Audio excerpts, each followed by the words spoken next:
নমস্কার বন্ধুরা, আজকে আমি চলে এসেছি কুমড়োর একটি দুর্দান্ত স্বাদের রেসিপি নিয়ে।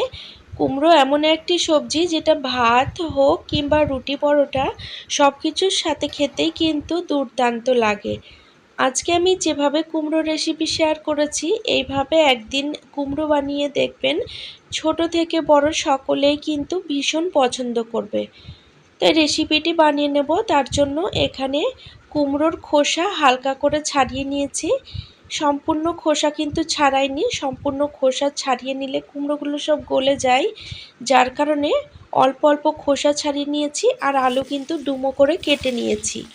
এবার ওভেনের ওপর কড়াই বসিয়ে 2 টেবিল চামচ মতো সরষের তেল দিয়েছি। তেল গরম করে নিলাম। এবার ডুমো করে কেটে রাখা আলুগুলো তেলের মধ্যে দিয়ে দিচ্ছি। এবার 2 মিনিট মতো আলুগুলোকে ভেজে নেব, তবে খুব বেশি লাল করে ভাজার দরকার নেই। 2 মিনিট ভাজা হয়ে গেছে। এখন আমি কেটে রাখা কুমড়োগুলো এর মধ্যে দিয়ে দিচ্ছি। আবারও 2 মিনিট আলু আর কুমড়ো একসাথে ভেজে নেব। এখন আমি এর মধ্যে হাফ চামচ মতো হলুদ দিয়ে দিচ্ছি, সুন্দর একটি কালার আসবে। তবে লবণটা কিন্তু আমি এখন দেব না। হলুদ দিয়ে কিছুক্ষণ নাড়াচাড়া করে ভেজে নিলাম। তো কুমড়োগুলো ভাজা হোক, ততক্ষণে আমি একটি মশলা বানিয়ে নেব।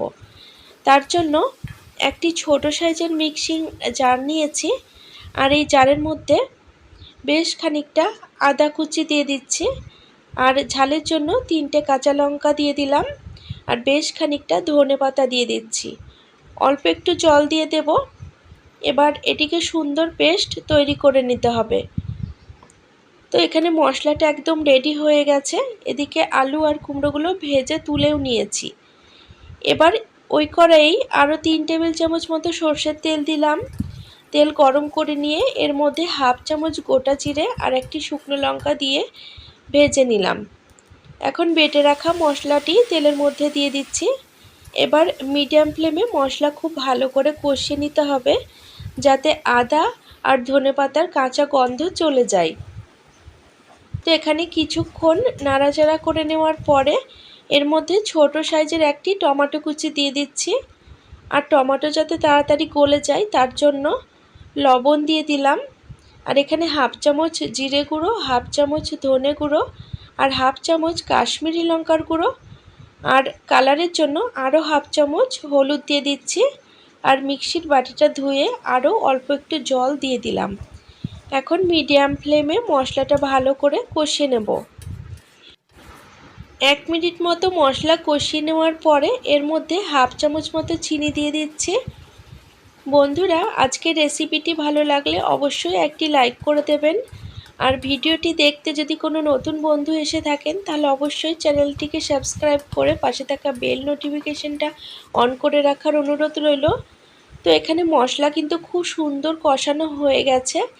এবার আগে থেকে ভেজে রাখা আলু আর কুমড়ো মশলার মধ্যে দিয়ে দিলাম। এখন সমস্ত উপকরণ আবারও 2 থেকে 3 মিনিট কষিয়ে নেব। আপনারা তো অনেকভাবেই কুমড়ো রান্না করে দেখেছেন, কিন্তু আজকের এই কুমড়োর রেসিপিটি একদিন হলেও বাড়িতে বানিয়ে দেখবেন। যে কুমড়ো খেতে চায় না সেও কিন্তু চেয়ে চেয়ে খেতে বাধ্য হবে। তো সমস্ত উপকরণ ভালো করে কষিয়ে নিয়েছি। এবার ছোট বাটির 1 বাটি মতো জল দিয়ে দিলাম। তরকারিটা খুব ভালো করে নাড়াচাড়া করে দিলাম।